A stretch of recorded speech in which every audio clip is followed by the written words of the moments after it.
नमस्कार दोस्तों लगता नहीं कि इजराइल ईरान वॉर बहुत जल्द खत्म होने वाला है, क्योंकि यहाँ से चीज़ें काफ़ी तेज़ी से एस्केलेट हो सकती हैं। क्योंकि दो बहुत बड़ी खबर आई है। एक तो सबसे पहला ये कि जो यूके है उसने डिसाइड किया है कि वो अपना पूरा एसेट्स और फाइटर जेट उसको मिडिल ईस्ट की तरफ ले जाएगा। मतलब बहुत जल्द हो पाएगा कि शायद यूके भी जो है इस वॉर के अंदर कूद जाए। और दूसरी जो खबर आई है वो ये है कि डोनाल्ड ट्रंप ने एक बहुत बड़ी वार्निंग दी है ईरान को। आप देख सकते हो खबर, if we are attacked in any way by Iran, Donald Trump's big warning. इसको थोड़ा सा डिटेल में समझेंगे दोनों चीज़ों को। और मैं आपको बता दूं, अभी जस्ट ये वीडियो में रिकॉर्ड करा था उसके पहले ही खबर आई कि जो ब्रिटेन का फाइटर जेट है F-35 वो लैंड हुआ अचानक से इमरजेंसी में केरला में। वो भी मैं आपको बताऊंगा। चलिए आगे बढ़ते हैं, लेकिन उससे पहले आप सबको बता दूं, आप में से जो भी लोग 2026 की यूपीएससी प्रिपरेशन कर रहे हैं, आज रात 12 बजे तक आपके पास मौका है। एक्स्ट्रा डिस्काउंट के साथ ग्रेट लर्निंग फेस्टिवल चल रहा है। एक्स्ट्रा डिस्काउंट के साथ हमारे किसी भी कोर्स बैच को ले सकते हैं। बस आपको यूज करना है ये कोड अंकित लाइव, ताकि आप मैक्सिमम डिस्काउंट ले सकें। और इसका लिंक कमेंट सेक्शन में आपको मिल जाएगा। चलिए शुरुआत करते हैं। सबसे पहले देखते हैं कि डोनाल्ड ट्रंप ने क्या कहा है। डोनाल्ड ट्रंप ने स्टेटमेंट जारी किया है और एक चीज बहुत क्लियर कर दी है और साथ ही साथ वार्निंग दी है ईरान को। देखिए उन्होंने कहा, if the United States is attacked in any way, whether directly or through its allies or interest, it will respond with overwhelming force. यह अगर आप देखोगे तो जो सोशल ट्रूथ है, जो मीडिया है बेसिकली, उसमें यहां पर उन्होंने एक तरह से पोस्ट किया that US had nothing to do with the attack on Iran. अब यहां पर एक चीज समझने की जरूरत है। आपको याद होगा कुछ दिन पहले जो है मिडिल ईस्ट से अपने पर्सनल को हटाने की बात कही जा रही थी। डोनाल्ड ट्रंप ने कहा था कि हम अपने पर्सनल मिडिल ईस्ट से विड्रॉ कर रहे हैं और उन्होंने कहा था कि ये बहुत ही डेंजरस प्लेस होने वाला है। तो ये बात तो क्लियर कट है कि डोनाल्ड ट्रंप को और अमेरिका को ये बात पता थी कि जो इजराइल है वो बहुत जल्द अटैक करने वाला है ईरान के ऊपर। फिर दूसरा यहां पर क्या है ना कि अगर आप नेतन्याहू का स्पीच सुनोगे, नेतन्याहू की बातें सुनोगे, वो बार बार ये कह रहे हैं कि हमारे पीछे अमेरिका खड़ा हुआ है। हम जो भी अटैक कर रहे हैं ईरान के ऊपर वो पूरी तरह से अमेरिका के सपोर्ट के साथ कर रहे हैं। लेकिन दूसरी तरफ अगर आप ट्रंप को देखोगे तो वो कह रहे हैं कि हमारा इस वॉर से कोई लेना देना नहीं है। यहां पर उनका कहना है कि अगर हमारे ऊपर, हमारे किसी भी चीजों के ऊपर अटैक होता है तो हम फुल स्ट्रेंथ के साथ ईरान पर हमला करेंगे और ऐसा हमला करेंगे जो शायद कभी किसी ने देखी नहीं होगी। हाउएवर उन्होंने यह भी कहा कि यहां पर जो पूरा ब्लडी कॉन्फ्लिक्ट है उसको हम एंड भी करा सकते हैं। तो एक प्रकार से यहां पर वो पूरा जो सपोर्ट है वो इजराइल की तरफ देने की कोशिश कर रहे हैं। अच्छा, इसका कॉन्टेक्स्ट यही है क्योंकि आप देख ही रहे हो पिछले 3-4 दिनों से लगातार इजराइल और ईरान के बीच में मिसाइल एक्सचेंज देखने को मिल रहा है। लगातार अटैक किया जा रहा है। इजराइल ने इसकी शुरुआत की, जो ऑपरेशन है पूरा राइजिंग लायन, उसकी शुरुआत की और यहां पर यह कहा कि जो न्यूक्लियर साइट्स वगैरह हैं उसके ऊपर हमला कर रहे हैं ताकि हम नहीं चाहते कि ईरान जो है न्यूक्लियर बम बना सके। तो एक प्रकार से ऐसा लग रहा है कि ये full blown middle eastern war में कन्वर्ट होता जा रहा है धीरे धीरे। तो इसमें यहां पर अमेरिका को यह डर है कि जो उनके इंटरेस्ट हैं वो कहीं ना कहीं हार्म हो सकते हैं। क्योंकि अगर आप मिडिल ईस्ट में देखोगे, चाहे सीरिया है, इराक है, सऊदी अरब है, यूएई है, कतर है, बहरीन है, कई जगह पर यूएस के आपको मिलिट्री बेसेस यहां पर देखने को मिलेंगे। तो बेसिकली अमेरिका चेतावनी दे रहा है ईरान को और ईरान के प्रॉक्सीज को, चाहे हिजबुल्लाह हो या फिर यहां पर जो हौतीज हो गए, इराकी ग्रुप्स हो गए, उनको ये एक प्रकार से चेतावनी देने की कोशिश की जा रही है कि जो अमेरिकन एसेट्स हैं यहां पर, हमारे अमेरिकन एसेट्स के ऊपर छूने की भी कोशिश मत करना, क्योंकि अगर वहां पर कुछ हुआ तो फिर हम यहां पर पूरे वॉर में कूद जाएंगे। तो हो सकता है, देखो अब क्या होता है ना कि इस तरह की जब भी चीजें हुई हैं अक्सर आपको देखने को मिलेगा कि जो अमेरिकन बेसेस हैं, अमेरिकन एसेट्स हैं, उसके ऊपर भी हमला किया गया है। एंड मोस्ट प्रॉब्ली हो सकता है वहां पर हमला हो और उसी का बहाना लेते हुए अमेरिका जो है इस पूरे वॉर में बड़े स्तर पर कूद जाए। अभी तो क्या है कि इजराइल के थ्रू जा रहा है, लेकिन डायरेक्टली यहां पर अभी तक अमेरिका ने ईरान के ऊपर हमला नहीं किया है। अब देखो यहां पर जो ये बात कर रहे हैं ना, एंड दिस ब्लडी कॉन्फ्लिक्ट, तो इसका मतलब क्या है? मतलब डोनाल्ड ट्रंप एक प्रकार से सिग्नल करने की कोशिश कर रहे हैं कि हमारा जो मिलिट्री एक्शन होगा वो बहुत स्विफ्ट होगा, इतना तेज होगा कि ईरान को पता भी नहीं चलेगा। मतलब जो एयर स्ट्राइक्स है वो ईरानियन मिलिट्री इंफ्रास्ट्रक्चर के ऊपर, आईआरजीसी की जो फैसिलिटीज हैं उनके ऊपर हम दागेंगे। यहां पर डोनाल्ड ट्रंप इशारा कर रहे हैं कि जो एयरक्राफ्ट कैरियर है, आपको पता ही है, जो बहुत सारे एयरक्राफ्ट कैरियर पूरे दुनिया भर में चलते रहते हैं अमेरिका के, तो यहाँ पर मेडिटेरेनियन और जो अरेबियन सी में एयरक्राफ्ट कैरियर हैं उससे हम आपके ऊपर अटैक करेंगे। हमारे जो स्पेशल फोर्सेज हैं उसको डिप्लॉय किया गया है, साइबर वॉरफेयर यूनिट वो ऑलरेडी डिप्लॉय हो चुकी है। तो एक प्रकार से डोनाल्ड ट्रंप ने कह दिया कि हम रेडी हैं। और पॉलिटिकली अगर आप देखोगे तो यहाँ पर वो पीछे से इजराइल को पूरी तरह से मदद कर रहे हैं और ईरान को कह रहे हैं कि बैक डाउन हो जाओ, यहां पर रिटेलिएशन मत करो। अब इसका स्ट्रैटेजिक और पॉलिटिकल इंप्लीकेशन यही निकलता है कि ईरान के लिए एक प्रकार से उन्होंने रेड लाइन खींच दी है कि हमारे किसी चीज के ऊपर अटैक मत करना, अदरवाइज हम बहुत तेजी से अटैक करेंगे। और इजराइल को अश्योरेंस एक प्रकार से दे दिया है कि हम आपके साथ खड़े हैं। तो ये आपको अभी सिचुएशन देखने को मिलेगा।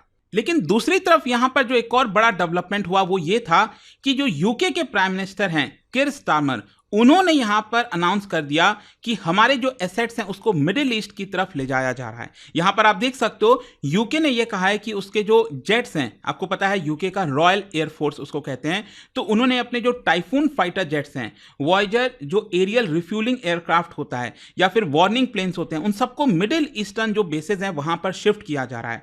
और ऑलरेडी मैं आपको बता दूं कि यहां पर अगर आप देखोगे तो यूके का एसेट्स ऑलरेडी डिप्लॉयड है मिडिल ईस्ट के अंदर अंडर ऑपरेशन शदेर। शदेर क्या है कि एक ऑपरेशन है, कोलेशन है कई सारे देशों का, यूरोपियन कंट्रीज का, जिसके तहत वो आईसिस के खिलाफ लड़ते हैं, लेकिन उसका प्रेजेंस अभी बहुत कम है। तो यहां पर यूके ये कह रहा है कि हम अपने प्रेजेंस को बड़े स्तर पर बढ़ा रहे हैं। इनफैक्ट मैं अगर आपको बताऊं तो जो स्ट्रैटेजिक पोजीशनिंग है एसेट्स की, क्योंकि अगर आप देखोगे यूके के भी कई सारे आपको एसेट्स मिडिल ईस्ट में देखने को मिलेंगे। फॉर एग्जांपल अगर हम बात करें जॉर्डन की, तो यहां पर लिमिटेड प्रेजेंस है मिलिट्री का। सऊदी अरब की जो कैपिटल है रियाद, वहां पर भी आपको स्मॉल अमाउंट में मिलिट्री प्रेजेंस यूके का देखने को मिलेगा। ओमान में यहां पर जो लॉजिस्टिक सपोर्ट बेस है जो कि मॉनिटर करता रहता है पर्शियन गल्फ और इंडियन ओशन में, वो भी देखने को मिलता है। यूएई, वहां पर आपको जो एयरफोर्स है स्टेशन है यूके का, वहां पर मिलिट्री फैसिलिटी देखने को मिलती है। कतर में भी अगर आप देखोगे तो यूके क्या करता है, जो यूएस का अल उदैद एयर बेस है उसका इस्तेमाल करता है। बहरीन में जो यूके के जो ब्रिटिश नेवल सपोर्ट फैसिलिटी है HMS जुफेर, वो आपको देखने को मिलेगा। कुवैत में भी आपको small number of British soldiers देखने को मिलते हैं। मतलब आपको पूरे मिडिल ईस्ट में यूके का भी बड़ा प्रेजेंस है, लेकिन धीरे धीरे वो कहीं ना कहीं कम हो गया था। तो अब उस प्रेजेंस को लगातार बढ़ाने की कोशिश की जा रही है। और जो रॉयल एयरफोर्स के पायलट्स हैं, कमांड सिस्टम है, वो 24/7 अलर्ट पर चले गए कि किसी भी प्रकार की ballistic missiles, drone, hostile aircraft आता है तो उसको इंटरसेप्ट करें। क्योंकि इनफैक्ट अगर आप देखोगे तो यहां पर जब भी ईरान हमला करता है इजराइल के ऊपर, तो जो भी मिसाइल्स वगैरह दागे जाते हैं तो यहां पर अमेरिका भी तो उसको ट्रैक करता रहता है और बीच में ही उसको उड़ाने की कोशिश करता है। तो ये सिचुएशन कहीं ना कहीं ऐसा लग रहा है कि यूके भी पीछे से इजराइल की मदद करेगा। अब यूके ऐसा क्यों कर रहा है? देखो, एक तो क्या है कि यूके के प्राइम मिनिस्टर कीर स्टारमर ने, एक्चुअली वो लोग कनाडा जा रहे हैं G7 समिट के लिए, पीएम मोदी भी जा रहे हैं। तो यहां पर जाने के पहले उन्होंने कहा we are sending assets as contingency support, this is not escalation, this is about readiness. ऐसा यहां पर कहा है कि दिखाया है कि हम कोई लड़ने नहीं जा रहे हैं, लेकिन एक सपोर्ट देने के लिए जा रहे हैं, हम रेडी रहने के लिए जा रहे हैं। और ऐसा क्यों? क्योंकि यूके का मेजर इकोनॉमिक और डिप्लोमेटिक मिलिट्री टाइज है उस पूरे रीजन के अंदर, एनर्जी और ट्रेड रूट्स है, ब्रिटिश नेशनल्स हैं इजराइल के अंदर, रॉयल एयरफोर्स बेसेस हैं, नेवल आउटपोस्ट हैं, तो उसको प्रोटेक्ट करने के लिए वो लोग जा रहे हैं। और लंदन को डर यह है कि जब भी इस तरह के वॉयलेंस होते हैं तो उसका डोमिनो इफेक्ट होता है, मतलब पूरा जो मिडिल ईस्ट पीस प्रोसेस है वो कोलैप्स हो सकता है, ऑयल प्राइसेस ऊपर जा सकते हैं, मास इवैक्यूएशन कराना पड़ सकता है। तो उसके लिए भी वो लोग रेडी हैं कि वहां से अगर इवैक्यूएशन की जरूरत पड़े तो यूके तैयार रहे। और इसके अलग अलग रोल होंगे। जो ब्रिटेन अपने फोर्सेस को भेज रहा है, यहाँ पर जो एसेट्स भेज रहा है, जो टाइफून जेट्स हैं, ये combat air petrol intercept mission के लिए काम आएगा। वॉयजर टैंकर जो है मिड एयर रिफ्यूलिंग के लिए काम आएंगे। इसके अलावा अवॉक्स हो गया जो कि रडार सिस्टम के लिए काम आता है, रॉयल नेवी हो गया, मेरीटाइम पेट्रोल रेड सी में, पर्शियन गल्फ में काम आता है। तो ये सब चीजें हैं। अच्छा, एक चीज ध्यान रखिएगा, यूके ने ये खुलकर नहीं कहा है कि हम इजराइल का पूरा सपोर्ट करते हैं। हाँ, इजराइल का हक बनता है फॉर सेल्फ डिफेंस, ये बोला है, लेकिन वो बैलेंसिंग एक्ट करने की कोशिश कर रहा है। मतलब ये कह रहा है कि ये डी एस्केलेशन होना चाहिए, सीज फायर होना चाहिए, डायरेक्टली पार्टिसिपेट नहीं करना चाहता यूके इजरायली ऑफेंस के अंदर। तो एक प्रकार से ब्रिज बनाने की कोशिश कर रहा है कि किसी प्रकार का अगर समझौता होना हो तो वो हो सकता है। अब देखिए, ये मैं आपको बता ही रहा था, ये मैं वीडियो बना रहा था, उसके जस्ट कुछ ही देर पहले मोबाइल पर एक नोटिफिकेशन आता है। यहां पर जो ब्रिटेन का F-35 फाइटर जेट है, इसको इमरजेंसी लैंडिंग करानी पड़ी केरला एयरपोर्ट पर, जो तिरुवनंतपुरम का एयरपोर्ट है। यहां पर आप देख सकते हो, इसकी फोटो, लेटेस्ट फोटो आई है। यहां पर जो F-35 फाइटर जेट है, अगेन अमेरिका से लिया हुआ, उसको इमरजेंसी लैंडिंग इसलिए करानी पड़ी, जो मुझे पता चला है कि जो फ्यूल था इसके अंदर वो कम हो गया था, इसी की वजह से लैंडिंग करानी पड़ी। और इनफैक्ट बताया ये जा रहा है कि ये एयरक्राफ्ट कैरियर से ही उड़ान भरा था इसने। तो कहीं ना कहीं इससे पता चलता है कि इंडियन ओशन में, मिडिल ईस्ट के अंदर जो प्रेजेंस है वो यूके अपना बढ़ा रहा है। और इसका स्ट्रैटेजिक, देखो ओवरऑल स्ट्रैटेजिक इंप्लीकेशन यही है कि यूके और जो नेटो के फोर्सेज हैं उनका प्रेजेंस से या तो मिडिल ईस्ट में स्टेबिलिटी आ जाएगी या तो ईरानियन अटैक्स और ज़्यादा बढ़ जाएगा। तो चीज़ें दोनों तरफ जा सकती हैं। अल्टीमेटली यहाँ पर देखना होगा कि किस दिशा में क्या होता है, ईरान का किस तरह से रिटेलिएशन आता है, क्या चीज़ें होंगी। बट आई होप कि जो लेटेस्ट खबर यहाँ पर आई थी वो आपको समझ में आई होंगी। और जाने से पहले एक बहुत ही इंटरेस्टिंग क्वेश्चन, क्या बता सकते हो ईरान इजराइल कॉन्फ्लिक्ट की वजह से इनमें से कौन सा ऐसा स्टेट है जो सबसे ज़्यादा वल्नरेबल है बिकॉज ऑफ डिसरप्शन? इसका राइट आंसर आप सब जानते हैं, मेरे इंस्टाग्राम पर तो मिलेगा ही, वहां पर अगर आप नहीं हो कोई बात नहीं, टेलीग्राम से ले सकते हैं इसका सही उत्तर। और सबसे इंपॉर्टेंट दोस्तों, आप में से जो भी लोग यूपीएससी का कोर्स लेना चाहते हैं स्टडी आईक्यू के साथ, आज रात 12 बजे तक ले लेना, क्योंकि ये जो प्रतिज्ञा बैच है इसमें आपको एक्स्ट्रा डिस्काउंट मिल रहा है। कल से वापस ये जो पूरा प्राइस है वो बढ़ जाएगा। बस आपको यूज करना है ये code Ankit live to get maximum discount, link comment section में दिया हुआ है। दोस्तों, स्टडी आईक्यू का ग्रेट लर्निंग फेस्टिवल अब लाइव है और इसके साथ ही स्टार्ट हुआ है P2I फाउंडेशन 2026 प्रतिज्ञा बैच। यह सिर्फ एक कोर्स नहीं, एक कंप्लीट जर्नी है जो आपको 0 से IS तक की पूरी तैयारी के साथ ले जाएगा। 1000+ आवर्स की live classes by India's top faculties, हर स्टूडेंट के लिए 1-on-1 personal mentorship, hand written notes for smart और effective revision, PRP and MRP, residential programme for prelims plus mains. और सुनो, इस बैच के साथ आपको मिलेंगे प्रीलिम्स क्लियर करो पूरा फीस रिफंड पाओ, मंथली टॉपर्स को 11,000 रुपीज तक कैश रिवॉर्ड। सेल बस आज तक है, सीट्स ऑलमोस्ट फुल हैं, लास्ट चांस है ग्रैब करने का।